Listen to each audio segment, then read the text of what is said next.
Então, bom dia a todos, sejam muito bem-vindos a mais uma edição dos nossos seminários integrados do PMBQBM. E hoje temos a grande satisfação, né, de receber a professora Michele e professor Pedro, né, a professora Michele que irá nos apresentar um pouquinho da UFJF e o professor Pedro que lá ministrar a palestra, né, que foi divulgada nos cards, né, que nós circulamos, né, no programa. Então, a professora Michele, né, a professora Michele é a coordenadora local do PMBQPM, né, da UFJF. A gente passa a palavra para que ela possa nos apresentar um pouquinho, possamos conhecer um pouquinho da UFJF. E depois, né, ela irá apresentar e passar a palavra para o professor Pedro. Né? Ao final, nós teremos um tempinho, né, para tirar dúvidas, né, fazer alguns esclarecimentos a respeito da palestra, enfim. Então, a professora Michele tem a palavra. Muito obrigada, Thales. Agradeço o convite, né, para estar participando aqui hoje. Eu vou apresentar para vocês. Eu sou a professora Michele, aqui da UFJF-GV. Estou na coordenação local, né, do PMBQBM. Iniciei a coordenação agora, nesse ano de 2025, nesse triênio 2025-2027. E eu vou apresentar brevemente o nosso programa. Nós estamos em Governador Valadares, né, no leste de Minas Gerais. Somos vinculados, né, à Universidade Federal de Juiz de Fora. Então, nós somos um campus avançado. Atualmente, dentro do PMBQBM, nós temos 10 docentes que atuam, né, cada um dentro das áreas de pesquisa, sendo que 4 docentes atuam na área de biotecnologia. Esses 4 docentes atuam principalmente na área de desenvolvimento racional de novos fármacos. Nós temos docentes que atuam na área de desenvolvimento de fármacos antitumorais, docentes que atuam na área de fármacos, por exemplo, para efeitos citotóxicos no mosquito Aedes aegypti, e também nós temos um docente em particular que atua bastante na área de nanofármacos, né, de produção de partículas complexadas. Temos também 4 docentes que atuam na área de mediadores celulares dentro do nosso programa. Dentro, né, dessa área, nós temos professores que atuam na área de doenças autoimunes, principalmente esclerose múltipla. Temos docentes que atuam na área de descoberta, né, de elucidação de vias de sinalização em células tumorais, modelos de Hanseníase. Nós temos um grupo bem forte da professora Lúcia Alves, que atua nessa área. Inclusive, o professor Pedro está vinculado, né, junto à professora Lúcia. E também nós temos uma docente que atua na área de fungos leveduriformes, como Candida albicans. E, por fim, né, nós temos 2 docentes que atuam na área da bioquímica de estados patológicos, uma docente na área de genética, principalmente hemoglobinopatias, e uma outra docente, uma das mais novas dentro do nosso programa, que atua na área de genômica nutricional.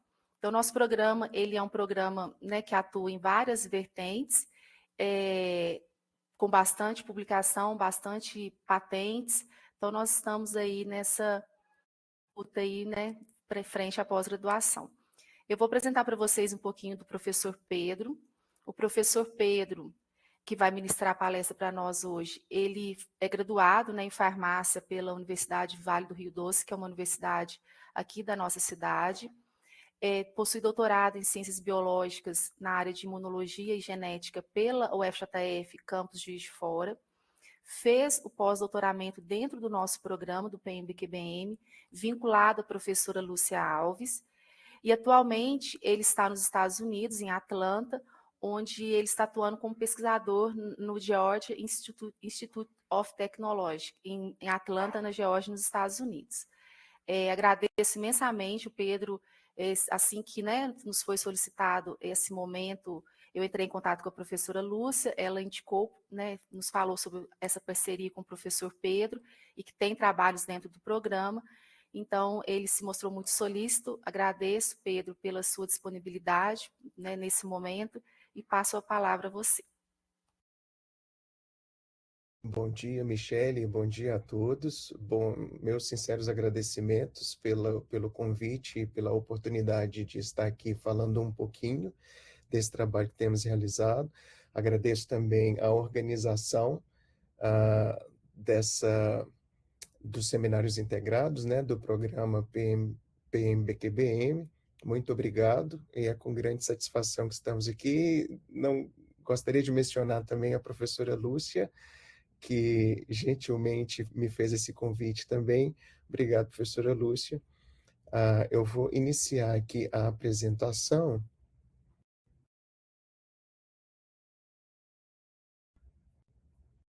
Vocês conseguem só me indicar se todos já conseguem ver?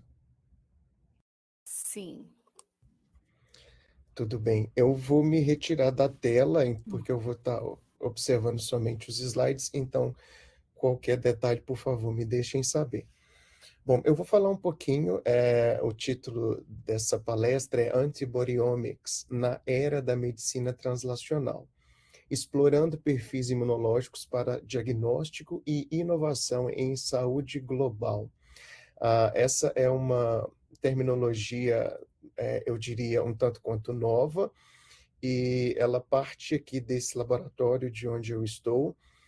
Já existem algumas publicações utilizando, no primeiro momento houve uma certa resistência na utilização dessa terminologia antibodyomics, mas hoje em dia ela já tem sido implementada, como eu falei, já existem algumas publicações dentro da área, e a comunidade científica já tem aceitado bem, e a gente vai discutir um pouquinho. A Michelle já me apresentou rapidamente, mas eu gostaria de destacar a minha participação dentro do programa, né? Como ela disse, eu sou farmacêutico com doutorado nessa área de imunologia e genética e iniciei um estágio pós-doutoral na UFJF, no Campus GV, sob a supervisão da professora Lúcia Fraga. No meio do processo, nós aplicamos para uma bolsa de pós-doutorado do exterior via Emory University, sob supervisão também da doutora Jessica Farley. Fomos contemplados com essa bolsa. Inicialmente, a proposta, né, a bolsa foi implementada em janeiro de 2023. A proposta inicial era que eu ficasse até agosto de 2023, mas tanto a doutora Lúcia quanto a doutora Jéssica me colocaram em contato com pesquisadores da Georgia Tech, Georgia Institute of Technology, recebi o convite para ocupar uma posição de Research Scientist na instituição. Então, atualmente, eu estou ligado à Georgia Tech e também à Universidade Vale do Rio Doce como pesquisador e, claro, continuo desenvolvendo pesquisas em parceria com a UFJF Campus GV, juntamente com o grupo de pesquisa da doutora Lúcia. Atualmente, meu foco atual está na busca de biomarcadores imunológicos, eu trabalho com doenças negligenciadas, especialmente hanseníase, mas também poderia dizer tuberculose, esquistossomose e algumas doenças virais, como, por exemplo, gripe, e temos trabalhado também com algumas amostras de pacientes com transplante renal dentro dessa mesma tecnologia. A gente utiliza muito essa tecnologia de Luminex para estabelecimento desse perfil antibodyomics e trabalhamos com modelos de aprendizado de máquina. Então, para o desenvolvimento de toda essa tecnologia, é muito importante essa conexão com programas multicêntricos como o PMBQBM e também com colaborações internacionais. Bom, para começar, eu queria fazer uma pergunta simples, mas eu penso que fundamental, né? Por que olhar para os anticorpos essa ótica do que a gente está chamando de antibodyomics? Primeiro porque a gente sabe que os anticorpos não são apenas produtos finais da resposta adaptativa. Na verdade, eles funcionam como sensores naturais do estado imunológico do organismo. E aí, com essas abordagens omics, nós acabamos conseguindo acessar algumas nuances que passam desapercebidas em algumas metodologias convencionais. Eu diria, por exemplo, algumas nuances como modificações pós-traducionais, padrões de glicosilação, que a gente vai falar com bastante detalhes aqui hoje, e algumas interações com receptores que realmente definem a funcionalidade desses anticorpos. E é justamente nessa interseção, nessa questão molecular, podendo verificar a aplicabilidade química, né, que essa medicina translacional se insere, eu poderia dizer assim, né, porque o que a gente busca hoje, de fato, são soluções que vão sair da bancada e que, de fato, vão oferecer um impacto real na saúde global. Então, com base nesse panorama, eu tentei estabelecer alguns objetivos para a nossa conversa aqui. Primeiro, apresentar exatamente esse conceito de antibody omics, né? Quais são as principais ferramentas envolvidas, né? Desde análises estruturais até a busca de perfis funcionais dos anticorpos. Depois eu quero mostrar um pouco como esses perfis imunológicos de fato podem ser aplicados de forma prática, tanto para o diagnóstico quanto para, eu diria, predição de risco, progressão de doenças, enfim.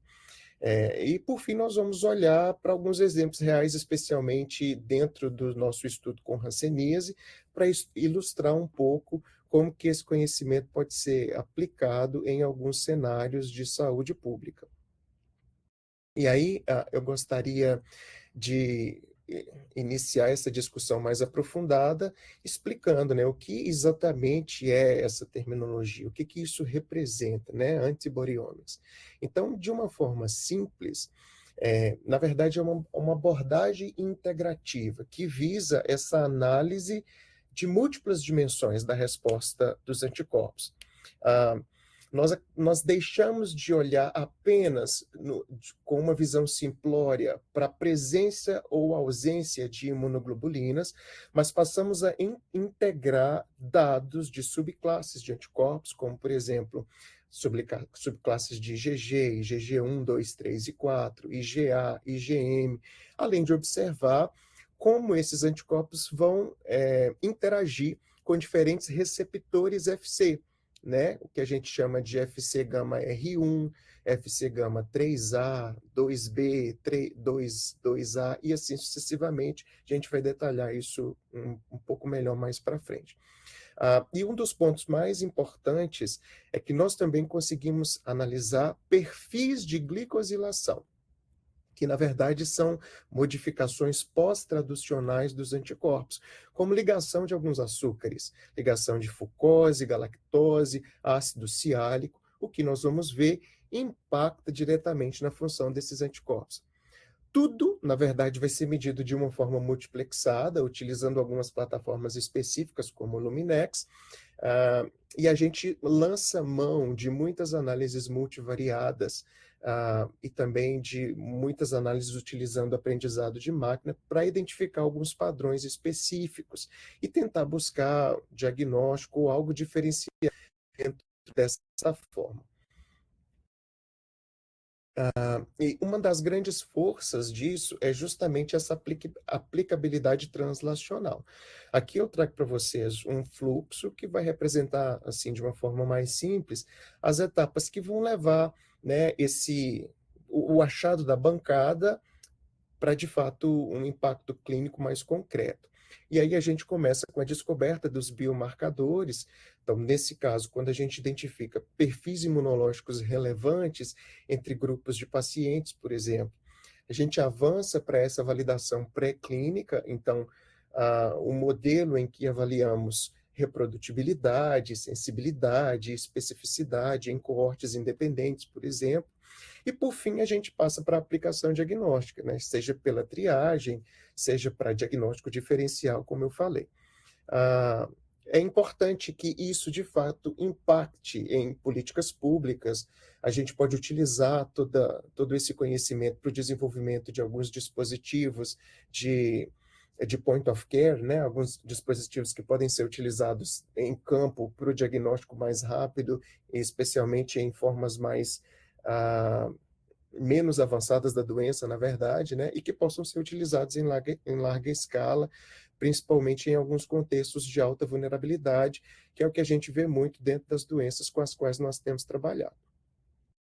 E aí, antes de falar da tecnologia por si, de toda essa análise que a gente faz, gostaria de lembrar um pouco, né, da importância dos anticorpos, porque, na verdade, são moléculas que surgem como as primeiras proteínas capazes não só de reconhecer antígenos, né, e reconhece com alta especificidade, mas também são capazes de modular a resposta imune inata, especialmente por meio da ligação ao complemento, ligação a receptores FC, por exemplo.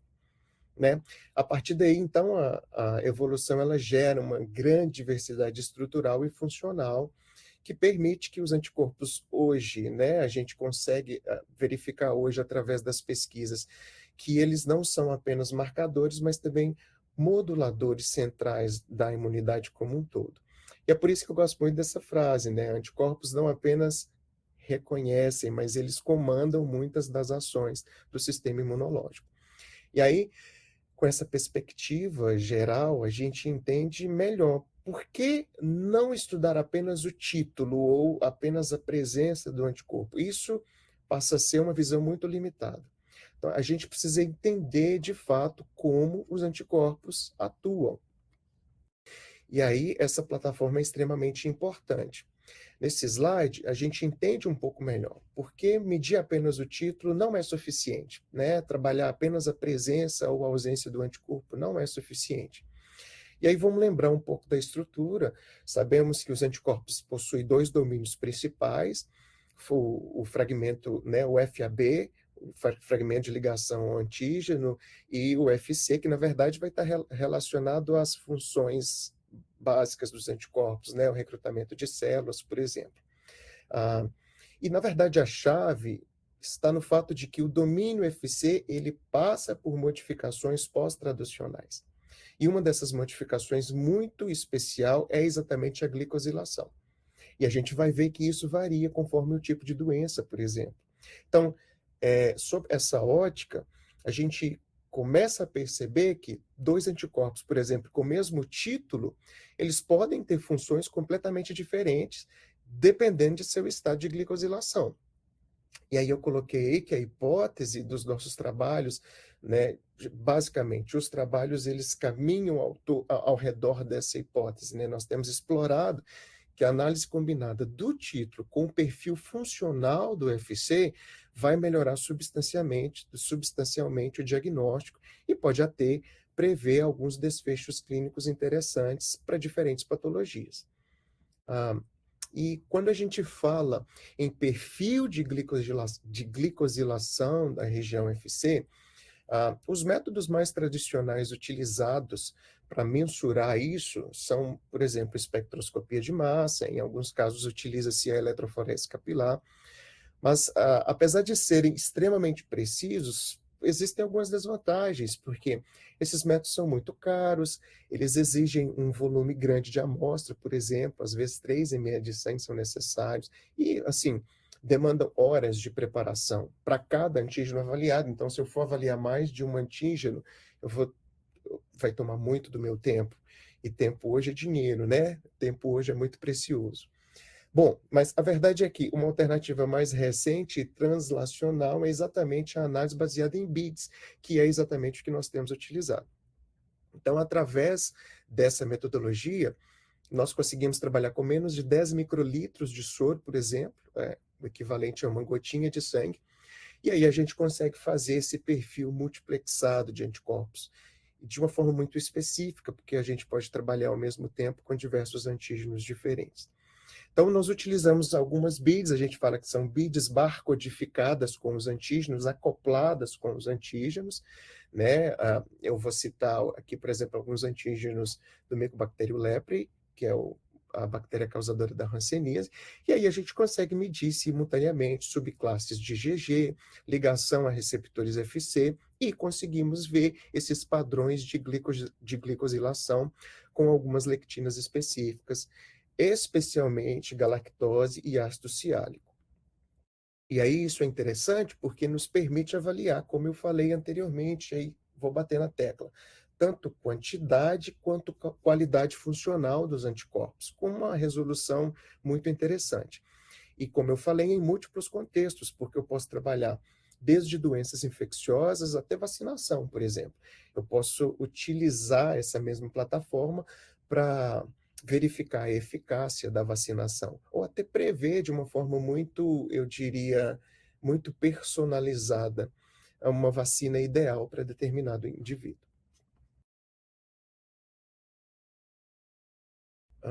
Continuando, então, aqui a gente começa a entender por que o estudo do UFC é tão importante, né, tão relevante. A gente sabe que os anticorpos são divididos em cinco isótipos principais, e cada um vai atuar de uma forma diferente, de acordo com o compartimento anatômico, cada um tem funções distintas. Então, o exemplo muito clássico é IgA, que está predominantemente nas mucosas, IgE mais envolvido em respostas alérgicas, por exemplo, né? Além das subclasses, como é o caso do IgG, nós temos variantes, né, de IgG1 a IgG4, IgA, a própria IgA também tem variantes, como IgA1 e IgA2, mas a verdade é que essas subclasses não são apenas variações sutis, né? Cada uma dessas subclasses tem afinidades diferentes por receptores FC, elas ativam o complemento com diferentes eficiências, ou seja, respondem de uma maneira bem distinta a tipos de inflamação. Então, a gente pode dizer que cada variação vai carregar uma assinatura única, né? E é justamente essa assinatura que esse antibodyomics nos permite mapear. É nesse sentido que a terminologia entra para nos auxiliar a entender um pouco melhor todo esse perfil. Então, agora a gente entra nessa dimensão que foi por muito tempo ignorada na imunologia, que é exatamente a glicosilação dos anticorpos. É um campo pelo qual eu tenho me apaixonado a cada dia mais, porque tem nos permitido compreender muitas coisas que antes a gente não compreendia, né? Primeira coisa, a gente tem que ter claro que anticorpo não é apenas proteína, eles são glicoproteínas. E esses açúcares que nós chamamos de glicanos, né, eles não estão ali só de decoração, não.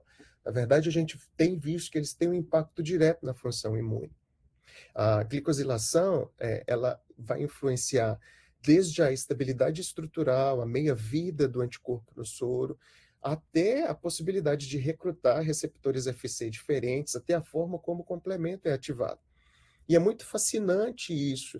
Esses perfis glicânicos, eles mudam com uma série de fatores biológicos e ambientais, né? Então, idade, sexo, gravidez, a localização geográfica, tudo isso influencia, né? Inclusive condições específicas, como doenças autoimunes, infecciosas e câncer, por exemplo, né? E aí, em outras palavras, eu trouxe essa frase de um artigo que eu vi, o açúcar decide se o anticorpo vai inflamar ou regular.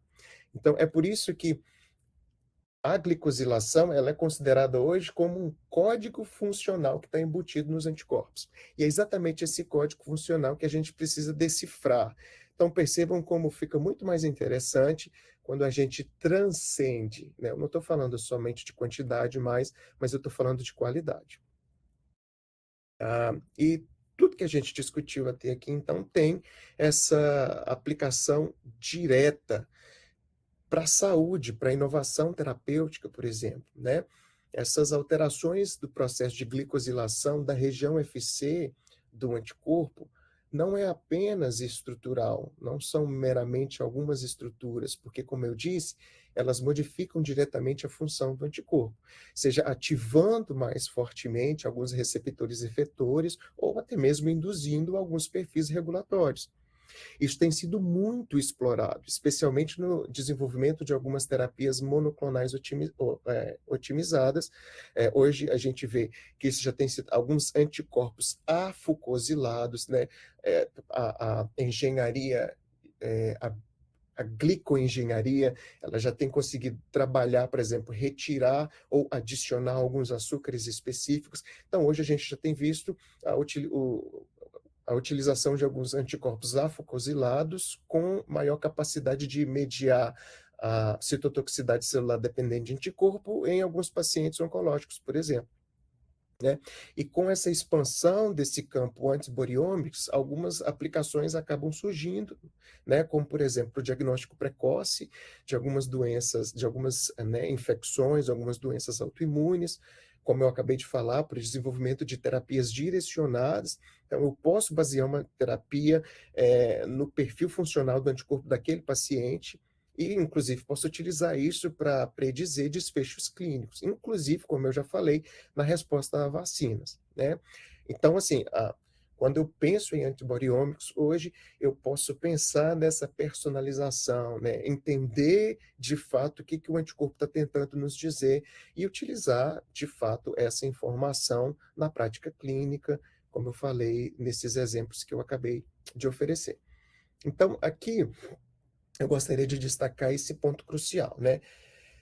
Os geneticistas não vão gostar disso, mas a verdade é que a glicosilação ela não é codificada geneticamente. Diferente de mutações ou polimorfismos, é uma modificação pós-traducional, né? É uma modificação muito dinâmica, então ela vai ocorrer depois que a proteína foi traduzida. E ela é muito sensível ao estado inflamatório e metabólico da célula B que está produzindo aquele anticorpo. Então, nos anticorpos, essa glicosilação vai afetar múltiplas dimensões, desde a estabilidade, a secreção, a antigenicidade, por exemplo, e, sem dúvida nenhuma, a capacidade funcional, né? Como eu falei anteriormente, essa capacidade de ativar ou modular a resposta imunológica. E, como eu disse, ela é finamente regulada, ela é muito específica, e por isso nós podemos utilizá-la como marcador funcional, né? Uma vez que os glicanos, os açúcares, eles acabam sendo sensores, né, nos indicando esse estado inflamatório do indivíduo dentro daquela doença, por exemplo. Aqui nós temos uma figura simples inicialmente, mas ela vai nos mostrar onde, de fato, essas modificações estão ocorrendo, né? São modificações que acontecem assim, praticamente em todas as imunoglobulinas, mas existe uma N-glicosilação muito conservada na posição da asparagina 297 na região FC. Os bioquímicos me ajudem aí. Então, a estrutura básica do glicano, na verdade, é um heptasacarídeo que pode ser modificado por diferentes componentes. Então, nós podemos ter diferentes açúcares conectados. É muito comum nós acharmos fucose, por exemplo, galactose. A galactose, ela pode aparecer, ela pode não aparecer, ou pode aparecer somente uma unidade, ou até 2 unidades. Então, a gente chama isso de G0, G1 e G2, por exemplo, de acordo com o número de galactoses que aparece. Existe, por exemplo, a adição de N-acetilglicosamina, que forma o que hoje nós chamamos de bisection. E também pode ter adição de ácido ciálico, que vai conferir, nós vamos ver algumas propriedades anti-inflamatórias. O legal é que essa variabilidade ela vai gerar mais de 30 glicoformas diferentes da região FC, né? Pelo menos as que já estão descritas. Imagino que já existem outras que a gente ainda não descobriu. Mas é um leque de possibilidade, né, que permite aí um anticorpo assumir perfis mais inflamatórios, mais regulatórios, ou mesmo patológicos, não sei. Existem algumas respostas que a gente ainda não tem. E aí na figurinha a gente vê essa ilustração, né? Eu posso chamar isso aí de microheterogeneidade glicânica da região FC do anticorpo. Então, a figura vai mostrar essas pequenas variações estruturais, né? A gente visualiza aí exatamente onde os glicanos estão localizados, como eu disse anteriormente, na posição da asparagina 297, especificamente aí nesse artigo está representando uma molécula de IgG1, e aí nós podemos ver os resíduos de açúcares conectados. Então, em azul, nós temos, por exemplo, a N-acetilglicosamina, existem algumas ramificações de manose em verde, mas nós temos também a fucose, vocês podem ver marcado em vermelho, galactose em amarelo, e também resíduos de ácido ciálico, que a gente pode observar aí na cor roxa. E aqui detalhando um pouquinho mais, né, esse slide traz essa visão geral aí dos sítios de glicosilação. Não vou falar com muito detalhe de todos, mas a gente vê essa visão geral aí da glicosilação presente nas diferentes classes e subclasses das imunoglobulinas. Então, na primeira parte, a gente vê que todas as imunoglobulinas compartilham esse sítio N-glicosilado, que é altamente conservado, como eu já falei posteriormente. Esse é o principal regulador, por exemplo, das funções efetoras via receptores FC e complemento, mas a gente pode também ver aí na figura algumas outras classes, né? IgA, IgM, IgE e IgD, Eles apresentam múltiplos sítios de glicosilação, interessantemente, não estão distribuídos somente na região FC, mas também na região FAB. Né? E, além disso, a gente observa que também, por exemplo, IgA e IgM, a gente sabe que eles têm formas multiméricas, né? IgA pode ser um dímero, IgM pode ser um pentâmero. Então, isso vai influenciar diretamente na exposição, né? No impacto funcional dessas glicosilações. São moléculas que vão ter um percentual de glicosilação muito maiores do que em outras moléculas, por exemplo, do que uma IgG. E aí, na parte B, a gente vê alguns tipos estruturais principais. Então, a gente tem glicosilações ligadas a nitrogênio ou a oxigênio. Essas glicosilações do tipo N, elas são mais estudadas, podem ter algumas estruturas um pouco mais complexas, enquanto do tipo O são mais específicas algumas subclasses, como IgG3, IgD, IgA1, por exemplo, mas também tem uma certa influência na estabilidade e no reconhecimento, especialmente por receptores que a gente chama de receptores não canônicos, né? E como eu disse, então, a gente está vendo aí, são estruturas que não são apenas decorativas, elas vão moldar, então, o anticorpo, como, de fato, esse anticorpo vai atuar no organismo. E aqui eu trouxe um pouco, alguns detalhes sobre a adição de ácido ciálico nos anticorpos. Então, a gente vê aí um processo de cialilação, tanto ligado a nitrogênio ou a oxigênio, e isso também afeta a função dos anticorpos, né? À esquerda nós temos alguns exemplos de anticorpos com glicanos que têm um ácido ciálico terminal, a gente pode notar aí por essas estruturas roxas, mas também existem as versões que não têm ácido ciálico conectado. E aí a gente tem entendido, os estudos têm mostrado que anticorpos sem ácido ciálico tendem a ser mais pró-inflamatórios. Então, eles estão ligados a um aumento de ADCC, por exemplo, ativação de receptores FC, enquanto a presença de ácido ciálico está mais conectado a um perfil anti-inflamatório, né? E aí, de uma maneira geral, o painel ele vem nos mostrar que o tipo de glicano, né, a composição final dessa molécula vai ter um impacto direto na interação com os receptores e na resposta celular propriamente dita. Especificando um pouco mais, a gente começa então a perceber como essa modificação vai impactar diretamente a função imune. Então, como eu falei, de acordo com o nível de galactose presente nessa estrutura, a gente vai ver algumas modificações. Então, anticorpos, por exemplo, em G0, né, sem galactose ou agalactosilados, eles estão consistentemente, por exemplo, associado a alguns estados inflamatórios. Então, em doenças autoimunes é muito comum encontrar em algumas infecções ativas. Então, à medida que a infecção evolui também, a gente observa uma mudança nesse processo de glicosilação, né? Porque, por exemplo, anticorpos em G1 e G2, né, com uma ou duas galactoses, tendem a ter menor potencial inflamatório.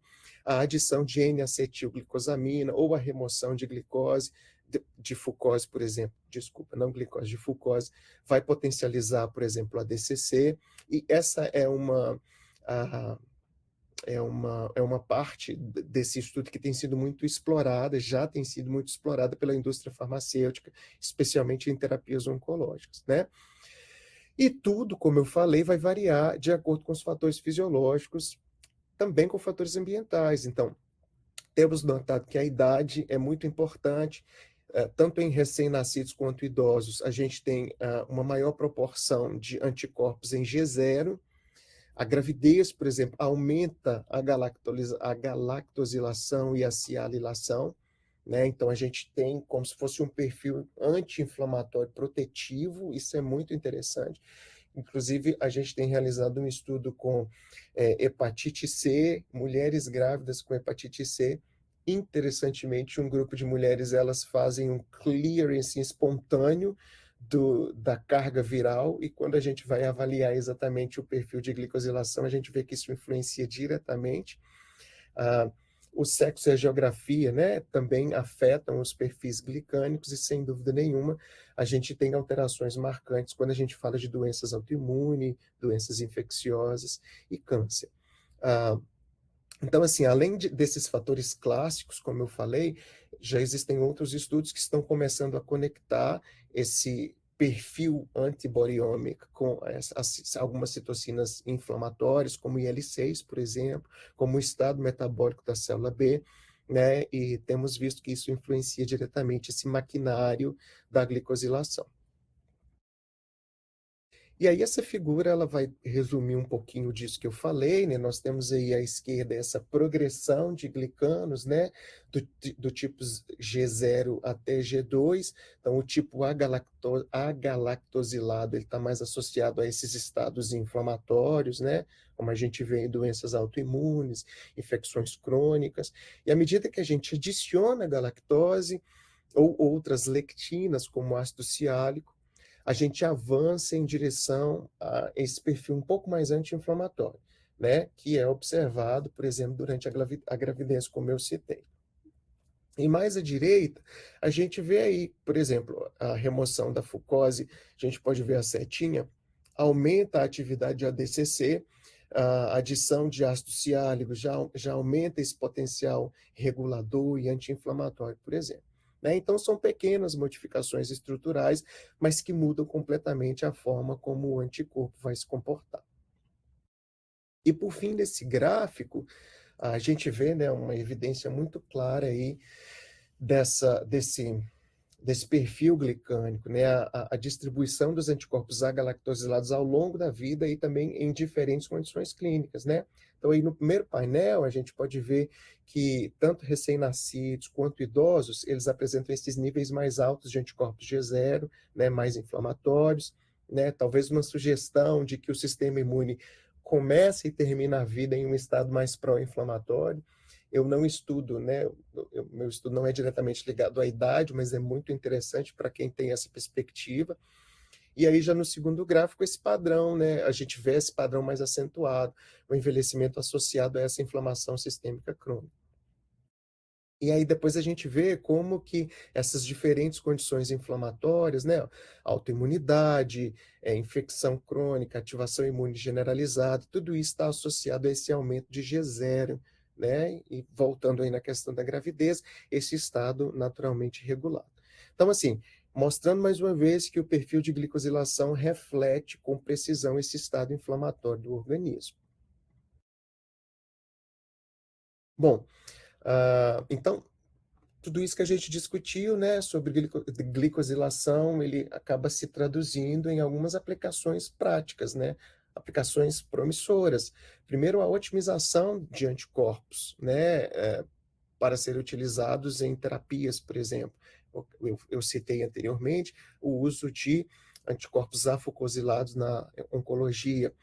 Depois, o uso de glicoformas, por exemplo, como biomarcadores de inflamação, que é algo que a gente tem trabalhado muito, inclusive, né?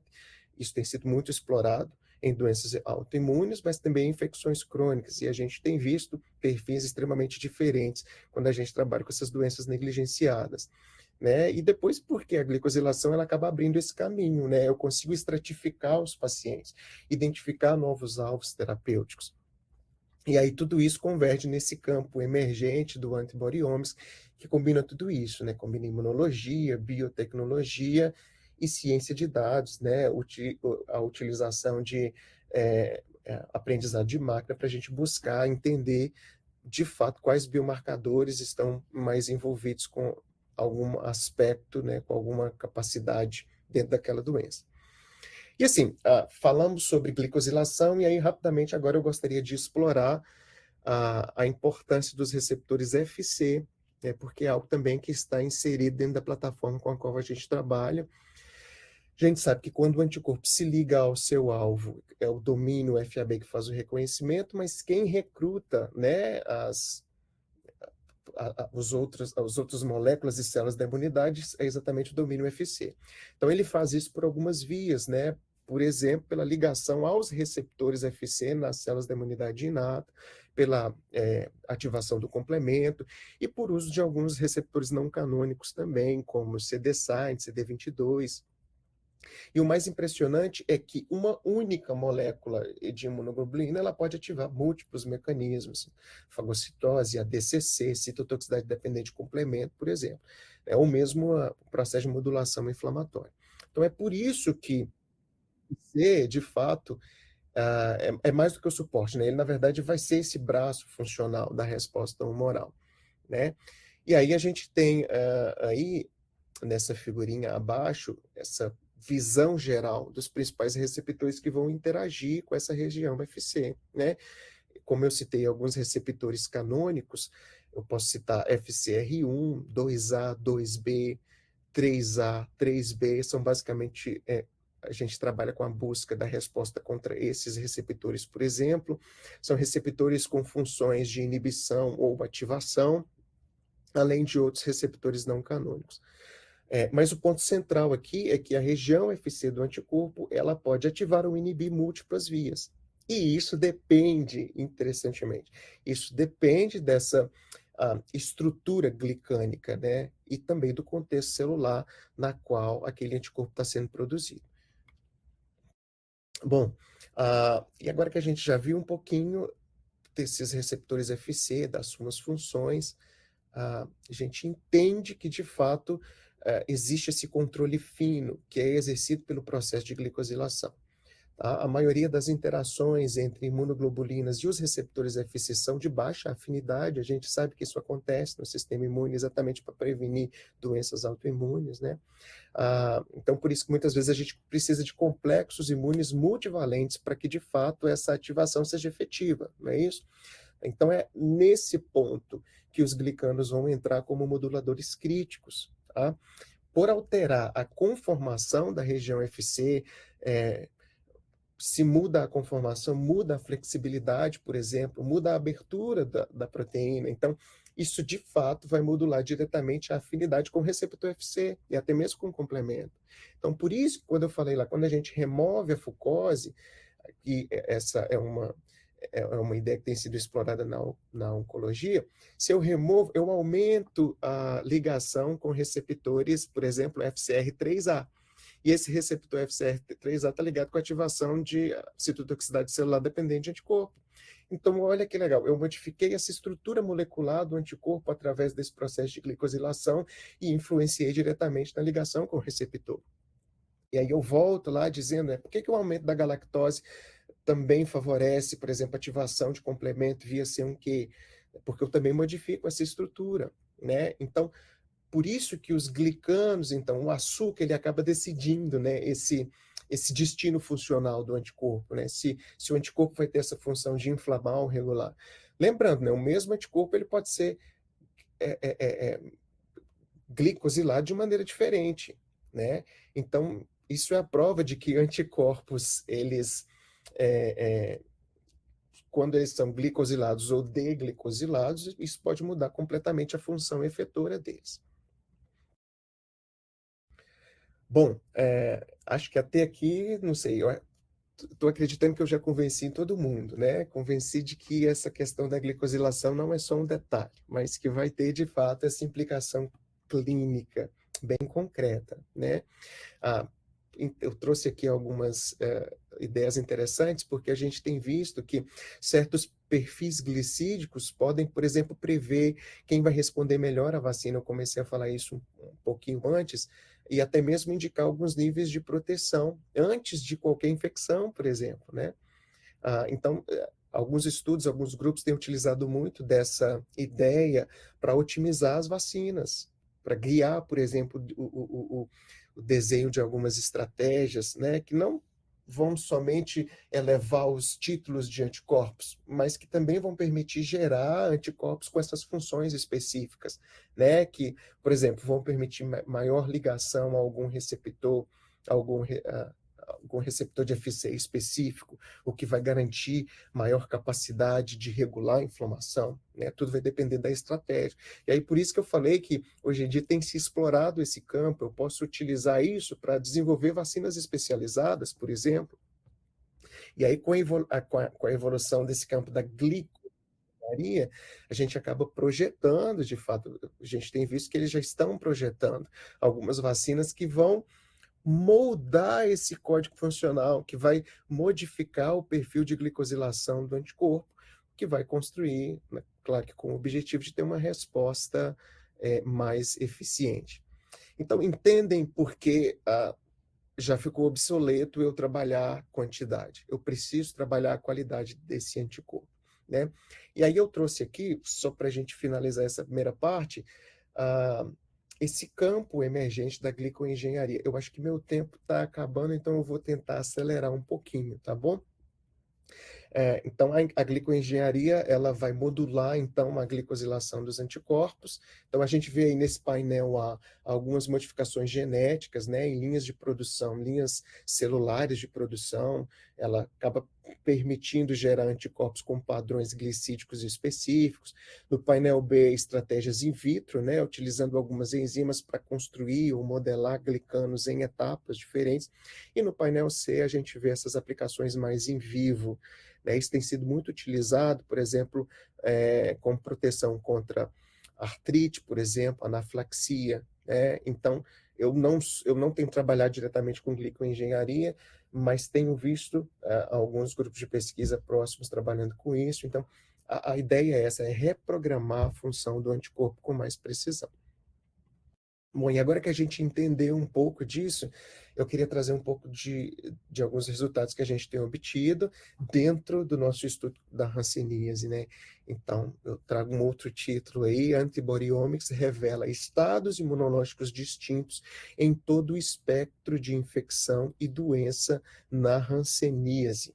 A gente sabe que a hanseníase é uma doença infecciosa crônica causada pelo Mycobacterium leprae. Ela é a segunda micobacteriose humana, né, mais comum, atrás apenas da tuberculose.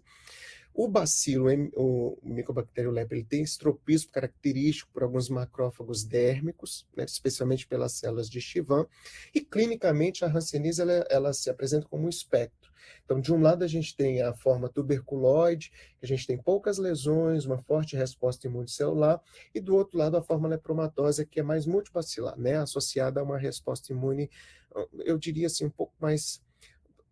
Eu iria dizer deficiente, mas não deficiente. É uma resposta diferente da forma tuberculoide. E aí nós temos aí, entre os extremos, nós temos as formas intermediárias, que são chamadas de borderline, né? Além dos impactos físicos, a hanseníase ela carrega esse peso social, né? Ela é uma doença historicamente ligada à pobreza, está associada a estigma, discriminação, exclusão social, por exemplo.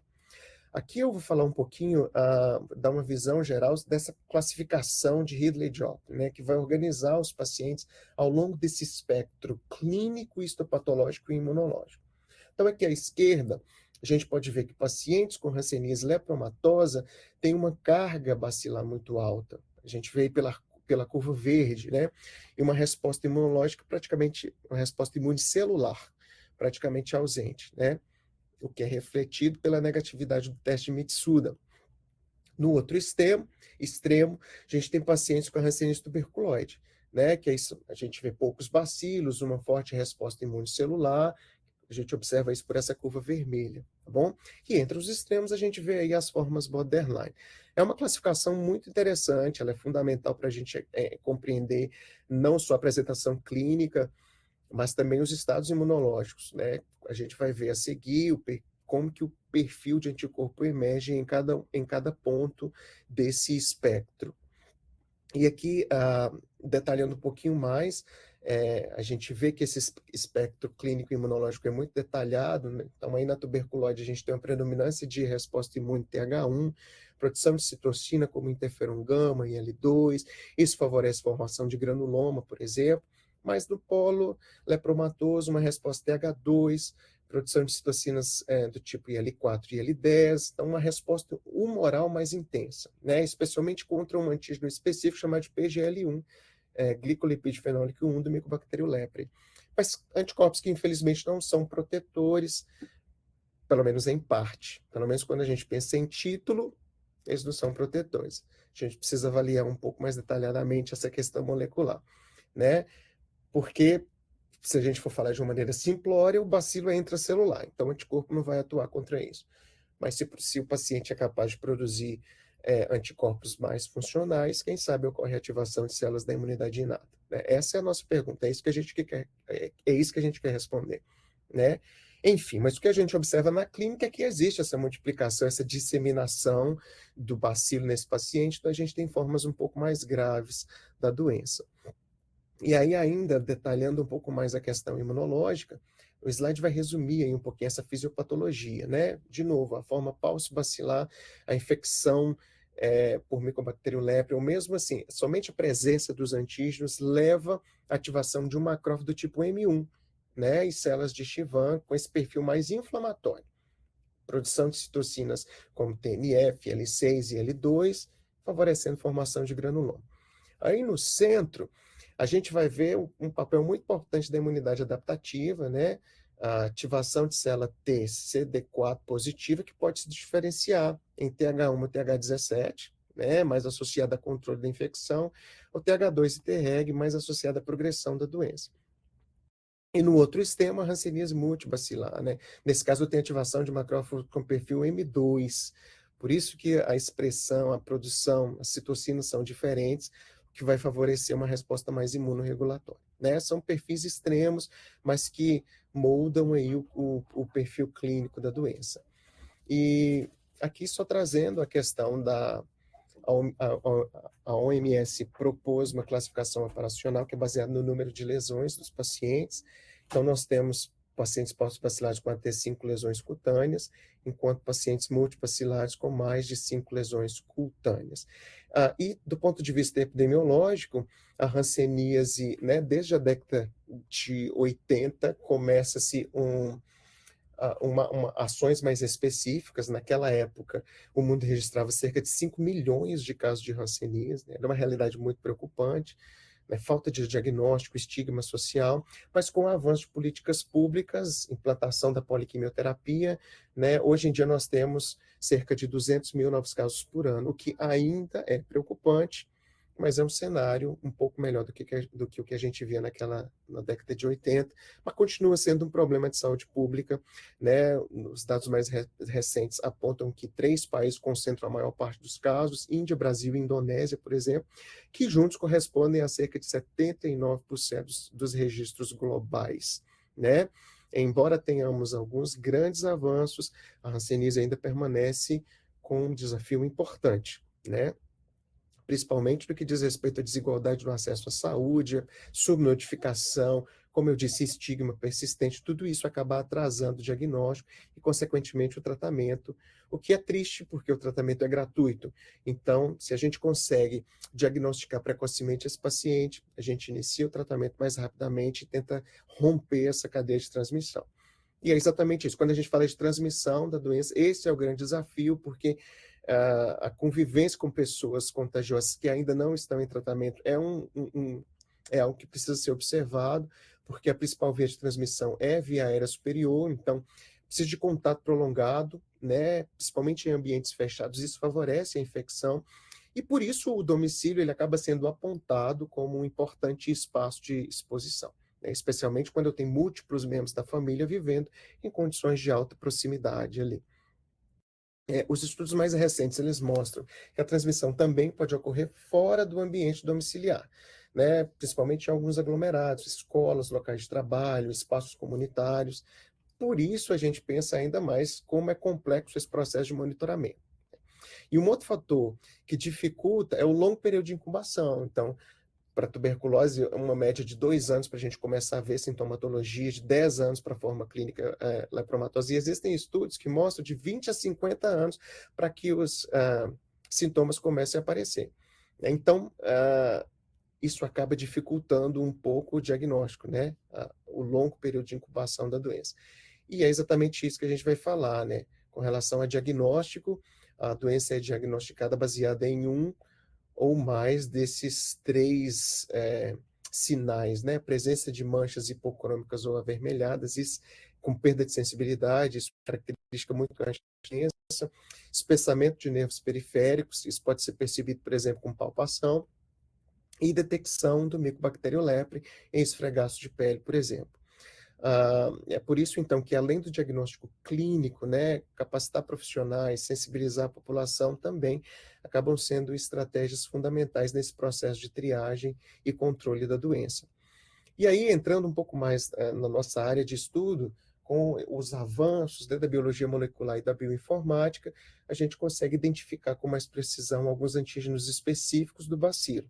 Então, isso abriu espaço para o desenvolvimento de novas ferramentas diagnósticas, né? E a gente começa agora com proteínas recombinantes. São diversas as proteínas que têm sido utilizadas, e eu cito aqui uma muito importante, que é a proteína Lid1, é uma das proteínas que a gente tem utilizado no nosso estudo. É uma proteína que foi desenvolvida pela fusão de outras duas proteínas, ML0405 e ML2331. Essas duas outras proteínas muito bem caracterizadas por outros estudos para diferenciar os pacientes, para permitir um diagnóstico precoce. Então, a fusão delas duas gera a proteína Lid1, que hoje tem sido utilizada pelo nosso grupo de pesquisa, por exemplo, para verificar a soropositividade em uma população endêmica, né, uma população que mora em região endêmica. Enfim, de uma maneira geral, são antígenos que têm se mostrado promissores para o desenvolvimento de testes mais sensíveis e específicos. E aqui eu apresento né, um fluxo de trabalho, um workflow, né, dessa plataforma Antibodyomics com a qual nós temos trabalhado, com foco nessas análises integradas do perfil FAB e FC dos anticorpos, né? Então, tanto na porção do reconhecimento quanto na porção funcional dos anticorpos.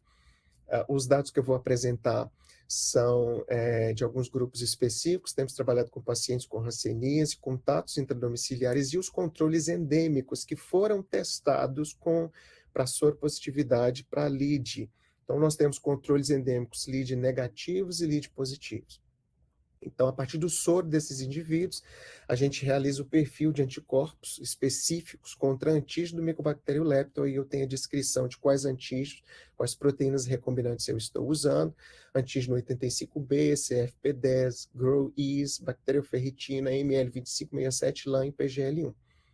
Então, a gente utiliza essa plataforma baseada em bits, a gente acopla os antígenos a essas bits e busca pelos, o que a gente chama de probes, né? Mas, na verdade, são os anticorpos. Então, trabalho com isotipos e subclasses, receptores FC e os padrões de glicosilação, utilizando principalmente a busca de galactose e ácido ciárico. Então, aí eu gero uma matriz detalhada com centenas de combinações. Imaginem o número de combinações que eu posso obter com isso, né? A gente analisa isso via Luminex e, posteriormente, utiliza testes estatísticos, aprendizado de máquina, para identificar as assinaturas imunológicas mais pertinentes. E aí eu trago o primeiro resultado, né? Eu estou comparando aí controles endêmicos LID negativos e pacientes com hanseníase. Nessa figura aí eu tenho uma análise de fold change, ela vai calcular a razão entre as medianas dos valores de fluorescência que eu obtenho através do ensaio, para combinação de antígenos e anticorpos. Então, vocês veem aí na parte inferior os antígenos e na parte esquerda os anticorpos que eu tenho utilizado, e utilizo testes estatísticos para saber se essa combinação, né, esse biomarcador, eu vou chamar essa combinação de biomarcador, se ele é diferente entre os grupos. Né? E aí eu vejo resultados significativos no heatmap. Eu tenho em tons vermelhos biomarcadores com níveis mais altos em pacientes com hanseníase, e em tons azuis uma resposta melhor nos controles endêmicos. E aí, de uma maneira geral, o que a gente observa? Aumento de alguns biomarcadores como IgG2, IgA1 em pacientes com hanseníase, especialmente contra antígenos, contra LAM e PGL1. Por outro lado, eu vejo uma ligação a FcR3a e lectinas, como galactose, que está aí representada como RCA, né, com maior reatividade nos controles. Então, eu começo a ver uma sugestão de uma modulação funcional distinta entre esses grupos. E aí eu parto para uma análise que eu utilizo esse gráfico de Vulcano, para fazer essa análise comparativa e para tentar, né, esse seria um segundo passo para a discriminação dos melhores biomarcadores entre os grupos. Então, no eixo X, eu tenho aí o log do fold change, né? Eu faço o log do fold change para verificar a magnitude da diferença, né? Então, assim, quanto mais à direita, maior a produção nos pacientes com hanseníase, quanto mais à esquerda, maior a produção nos controles endêmicos. E no eixo Y, vejam aí que está representando como menos log 10 do FDR. Então, isso representa significância estatística corrigida. Então, quanto mais alto, mais significativo vai ser o resultado. E aí, mais uma vez, em vermelho, eu tenho aqueles biomarcadores mais elevados em pacientes com hanseníase, e a gente vê IgA1 contra PGL1, IgA1 contra bacterioferritina, além de algumas outras combinações, né? De uma maneira geral, IgG, IgM e alguns FCs contra alguns antígenos, como o antígeno 85B e LAM. Então, perceba que eu vou começando a fazer o screening, eu vou começando a identificar os melhores biomarcadores. Quando eu vou para os biomarcadores que estão marcados em azuis, maiores no controles endêmicos, eu vejo, por exemplo, FCR3B contra o antígeno ML2567, 2B contra GROWIS, que isso vai indicando uma resposta funcional diferente, uma resposta mais protetora nesses indivíduos. E, por fim, a gente faz uma análise de aprendizado de máquina, né, utilizando o teste, né, a metodologia do laço. É uma abordagem multivariada que tem como objetivo identificar a combinação entre os biomarcadores para distinguir com maior acurácia os pacientes, né? Nesse caso, hanseníase, controle endêmico de novo. Aí, mais à esquerda, eu tenho esse gráfico do controle do modelo que vai comparar a performance real com a de modelos permutados, porque a análise ela gera alguns modelos permutados e eu preciso fazer a comparação com o modelo real, né? Como a gente vê aí uma boa separação, isso indica que o modelo ele é estatisticamente robusto, né? Depois eu tenho 5 biomarcadores mais relevantes selecionados por essa metodologia, porque eu tenho, na verdade, centenas de biomarcadores, então o objetivo é descobrir a combinação de biomarcadores, o menor número de biomarcadores que vai ser possível distinguir bem esses indivíduos. Então, eu tenho lá mais de 200 combinações, mas eu consegui identificar uma combinação de 5 biomarcadores que é capaz de distinguir muito bem. Então, a gente vê aí FCR2A contra PGL1, SNA, que seria ácido ciálico, IgA1 bacterioferritina, IgA1 PGL1, FCR2A GROWIS, né? Todos apresentando uma diferença muito significativa na análise univariada e por isso, provavelmente foram escolhidos pelo laço, né? Então, quando a gente vê como esse modelo, agora tem um modelo com 5 biomarcadores que vai ser testado, e aí eu vejo que o teste foi, assim, muito bom. Eu tenho na curva ROC uma área sobre a curva de 1, indicando uma acurácia máxima na discriminação dos grupos, o que foi confirmado pela análise do PLSDA, está aí à direita, mostrando separação clara entre os dois grupos. Os controles, mais uma vez, em azul e os casos de hanseníase em vermelho. Então, a gente vê que, de fato, há um padrão imunológico distinto e que pode ser detectado nessa abordagem, né? É um achado interessante, indica que a combinação de diferentes perfis de anticorpos pode ser um caminho, sim, promissor para o desenvolvimento de testes diagnósticos. E aí, para o futuro, tentar aplicar através de engenharia genética. Eu não trabalho diretamente com engenharia genética, mas o grupo aqui trabalha com isso, né? Então, eles pegam esses biomarcadores que a gente identifica e tentam implementar num teste point of care e começa a fazer uma série de testes para verificar se é possível, do ponto de vista físico e químico, acoplar isso a um teste e direcionar para o campo, por exemplo. A gente parte agora para a diferenciação entre contatos e pacientes com hanseníase. Eu tenho, mais uma vez, o mesmo heatmap gerado, e a gente pode observar em vermelho os biomarcadores aumentados em pacientes com hanseníase. A gente observa um aumento de subclasses, é muito claro a diferença entre os pacientes e os contatos intradomiciliares.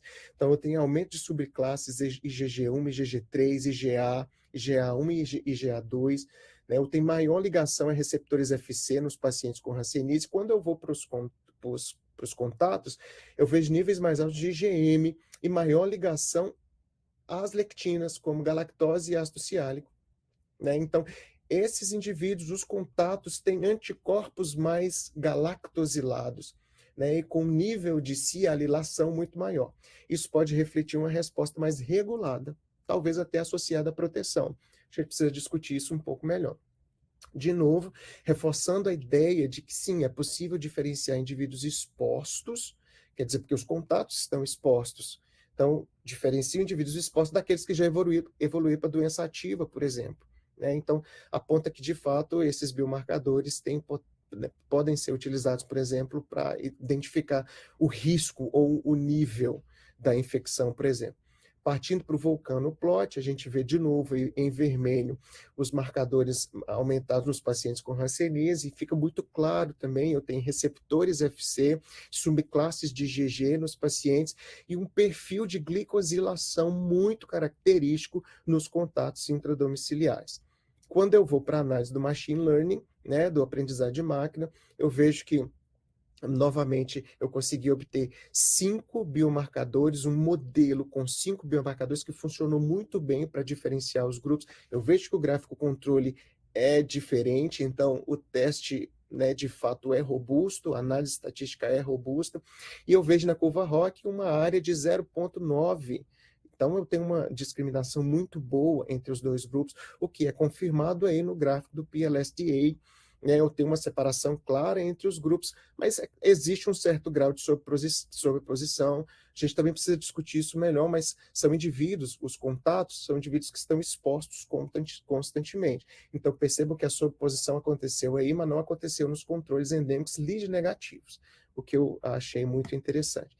E aí eu trouxe, para finalizar, uma última análise entre os controles endêmicos, quem é lead negativo e quem é lead positivo.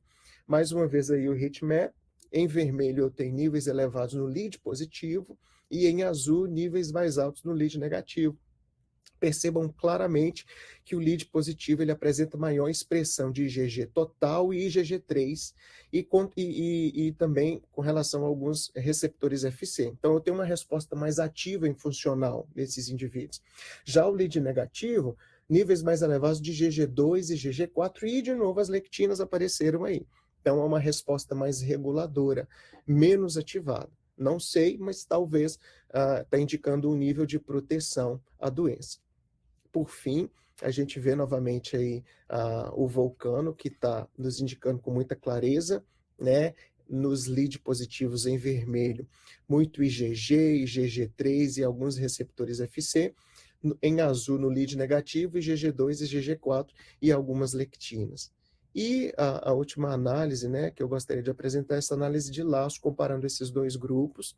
Também fica muito evidente aí, com somente 5 biomarcadores, eu consegui uma excelente discriminação entre os grupos, que foi confirmado na análise da curva ROC e também no gráfico do PLSDA. A gente vê que os grupos, de fato, estão diferentes. E aí, como conclusão, a gente vê que, de maneira geral, os resultados eles demonstram que diferentes combinações, né, de anticorpos, de receptores FC, o padrão de lectinas, eles podem se diferenciar com precisão indivíduos com hanseníase ativa daqueles indivíduos que estão expostos, mas que ainda são assintomáticos. Isso é muito interessante, eles ainda são assintomáticos. Então, a gente precisa identificar alguém que talvez tenha, essa não é uma terminologia muito aceita dentro da hanseníase, mas eu vou dizer que talvez uma infecção subclínica, né? Então, além disso, o perfil funcional, não apenas a presença, não estou falando de quantidade de anticorpo, estou falando de perfil funcional. Isso é essencial para a gente entender a resposta imune. Então, a gente vê uma possibilidade muito grande, né? Esses achados dão essa base, né, para o desenvolvimento de ferramentas diagnósticas que são mais sensíveis e específicas, que talvez podem ser aplicáveis em políticas de saúde pública, especialmente em regiões mais afetadas, e que, eu penso, né, abre um caminho aí para a gente pensar em marcadores prognósticos, por exemplo, né, ou, quem sabe, novas estratégias vacinais. Para finalizar, os nossos próximos passos, é importante que a gente valide esses achados em novas populações, né, integrando os dados imunológicos com outros tipos de informação, como o perfil clínico, por exemplo, perfil genômico, né, e de fato essa é uma perspectiva. A professora Lúcia está aqui para não me deixar mentir. Aprovamos um projeto recentemente que tem exatamente essa ideia, né, da gente fazer essa análise integrada, inclusive pensando no perfil genômico desses indivíduos. E o objetivo final é oferecer, sem dúvida, algumas soluções mais acessíveis e eficazes para esse diagnóstico precoce, para o monitoramento de pacientes com hanseníase, especialmente em ambientes com alta endemicidade.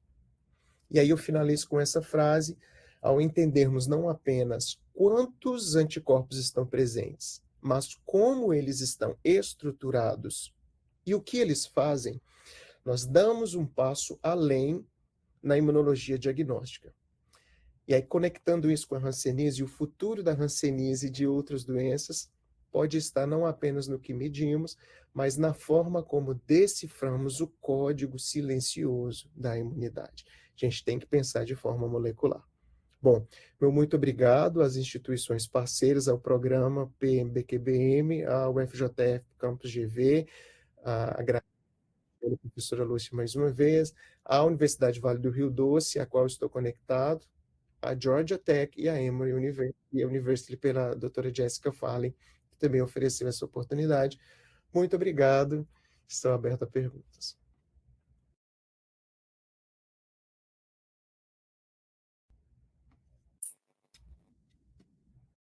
Parabéns, professor Pedro. Deixa eu só conectar aqui a... Então, parabéns pela brilhante apresentação. Eu acho que Obrigado. alguém levantou a mão aqui. Não consegui captar quem seria. Gente, se alguém tiver alguma dúvida, pode falar, abrir o microfone. Não estou conseguindo levantar, identificar quem foi que levantou a mão. A gente não teve tanto tempo pela avançada da hora, né? Mas acho que teria tempo para alguma dúvida. Eu tentei acelerar no final. Não, mas foi ótimo, né? Altamente didático, né? Cheio de novidades assim para a gente. A professora Flávia parabenizou pela apresentação, né? Infelizmente ela não pôde ficar porque tem algum compromisso agora, né? Mas parabenizou e agradeceu, né? pela oportunidade que você está nos proporcionando aqui aos docentes e discentes do programa. Que ótimo. Fico feliz com isso. Enquanto o pessoal né, se manifesta aí, eu queria tirar uma dúvida. Pedro, em relação assim, aos pacientes, quando são tratados, altera o perfil do anticorpo também? O tratamento tem essa capacidade de a gente acompanhar assim, essa alteração desse perfil, para ver se... Logo, é uma doença que tem um tratamento muito longo, muito demorado, né? Então, assim, claro. A alteração no perfil do anticorpo acontece à medida que se trata, e a gente pode utilizar essa alteração como, sei lá, um marcador de prognóstico do paciente ou de efetividade da terapia? Bom, excelente pergunta, Thales. Na verdade, eu nunca trabalhei com esse processo de monitorar a terapia dentro da hanseníase. Eu tenho trabalhado, por exemplo, com alguns pacientes de gripe, né, que antes e após a vacina. Então, nesses pacientes, a gente percebe não só uma alteração assim, substancial no título de anticorpos, mas também na função desses anticorpos, no sentido de que o padrão de glicosilação é completamente diferente e a capacidade desses anticorpos de se ligar aos receptores também é completamente diferente. Então, nessa coorte, de forma específica, nós estamos querendo criar essa correlação, né, para entender se de fato eu posso utilizar isso como marcador de prognóstico, mas os dados têm indicado que sim, que é possível. Existem alguns outros grupos que estão trabalhando com tuberculose, eu já li alguns artigos deles, e eles estão demonstrando que sim, o tratamento para tuberculose influencia nesse padrão. Então, eu acredito que na hanseníase se a gente tiver a oportunidade de trabalhar com isso, sem dúvida nenhuma, né, eu acredito, a grande hipótese, eu acredito nessa hipótese que sim, eu posso utilizar isso como prognóstico, né, e entender melhor se o tratamento está sendo funcional.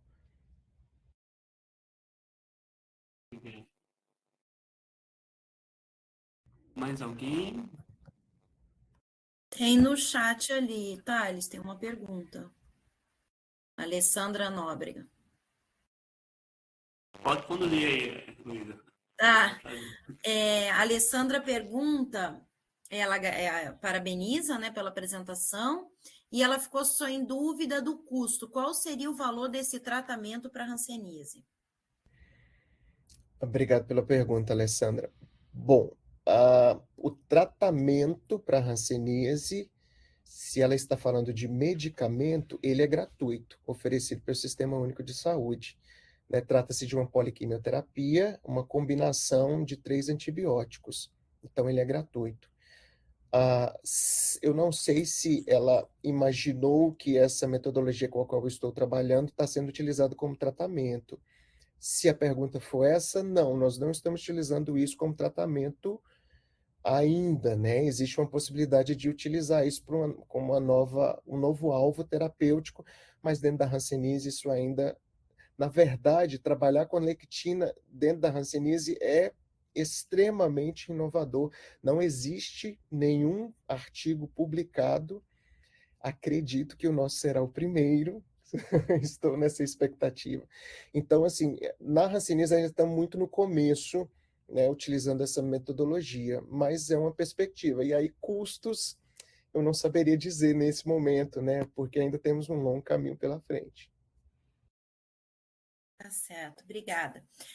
Eu tenho uma dúvida. Você falou dos pacientes de C grávidas, né? Que vocês testaram os padrões de glicosilação e a relação disso com clearance viral espontâneo. Essa população é difícil a gente conseguir, né? Com clearance espontâneo. Como é que foi essa seleção das grávidas? Eu fiquei bastante curiosa com isso.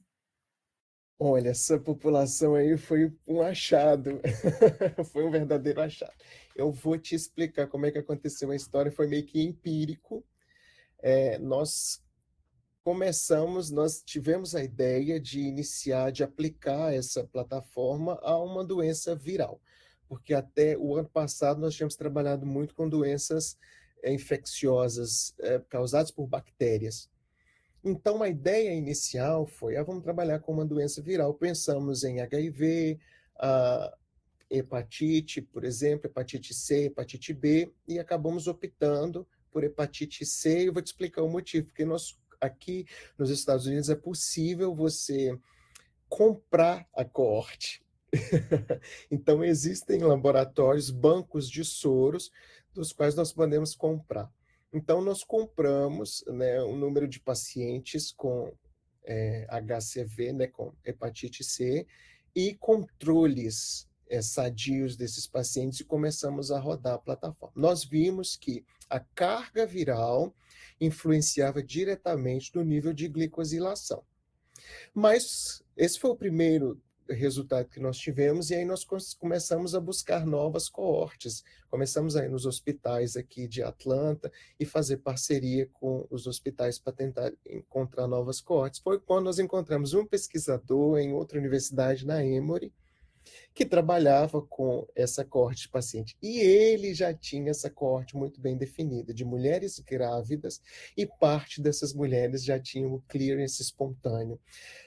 Então, assim, não fomos nós que fomos atrás dos pacientes diretamente. Ele se interessou pela metodologia, ele falou, a gente já tem resultados muito interessantes aqui, com quimiocinas e citocinas, acho que vale a pena a gente aplicar a plataforma. E aí ele cedeu as amostras para a gente. O que eu sei é que são amostras da África do Sul e do Quênia. Então, foi dessa forma que nós conseguimos. Eu sei que em algum país do continente africano também existem alguns pacientes que também têm clearance espontâneo para HIV, né? Então, eu não sei se tem alguma relação, se é da mesma região, para ser bem sincero para você. Mas que é algo que está nos intrigando muito, tem sido muito interessante. O estudo ainda não está conclusivo, eu só citei, assim, como resultados preliminares, mas o que é interessante é isso. De novo, a glicosilação é completamente diferente. Então, a gente acredita que existe algum papel nesse clearance. Obrigada. Quando sair o trabalho, eu vou querer ler. Estamos Eu todos para ler. compartilho. Interessante. Tá joia. A Alessandra, ela acho que estaria sendo utilizado como tratamento da hanseníase, tá? Mas obrigada, muito interessante. Ela respondeu. Mais Perfeito. alguma questão, gente? A pessoa está digitando. E aí ficaria alguma questão devido ao avançado da hora? A Marluce está digitando. Parabéns, Pedrinho. Ah, A Marluce, a Marluce é minha colega de trabalho na Univale, então me acompanha desde o sim, mestrado, então tenho um grande carinho sim, por sim. ela. Maravilha. Gente, pois era isso, né? Nós agradecemos imensamente a professor Pedro e a professora Michele, né, pela oportunidade que nos deram, né, de presenciar aqui, de assistir essa brilhante aula e de conhecer um pouquinho da UFJF. E era isso, né? Agradeço a todos pela presença. Tem uma pessoa Tem que mais uma. perguntou aqui. Minha pergunta é sobre os biomarcadores que foram identificados. Como que seria a implementação clínica do uso desses biomarcadores no diagnóstico depois de validados? Então, depois de validados, é aquilo que eu falei. Eu não trabalho direto, eu trabalho na validação. Aí, a partir daí, a equipe, os bioengenheiros aqui, né? Eu estou no departamento de bioengenharia aqui da Georgia Tech, então tá cheio de bioengenheiros aqui.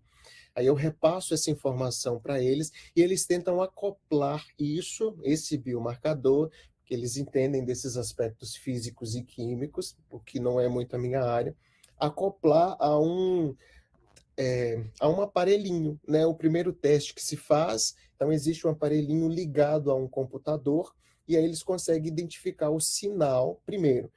Fisicamente é possível acoplar a plataformazinha, né? Uma plataformazinha como se fosse um computadorzinho. Então eles acoplam. Foi possível acoplar, então eles agora testam se vai ter sinal à medida que eu vou colocando o soro do paciente, soro controle, soro infectado, e o computador vai gerando um sinal.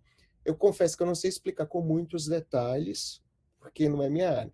Mas esse é o primeiro teste para que depois seja desenvolvido um point of care, né? Um teste como se fosse o teste de glicose, por exemplo, né? Com uma gotinha de sangue, utilizando esse biomarcador, vou conseguir saber se esse paciente tem uma infecção precoce ou não. Acho que eu respondi. Sim, sim. Pronto, pois era isso, gente. Agradeço novamente a professora Michele e ao professor Pedro, né, e a todos pela presença, né, e aguardamos, né, a todos no próximo seminário daqui a 15 dias. Um Perfeito, muito abraço a obrigado. todos e até a próxima. Uma Obrigada, boa Paz, pessoal. Boa tarde. Pedro.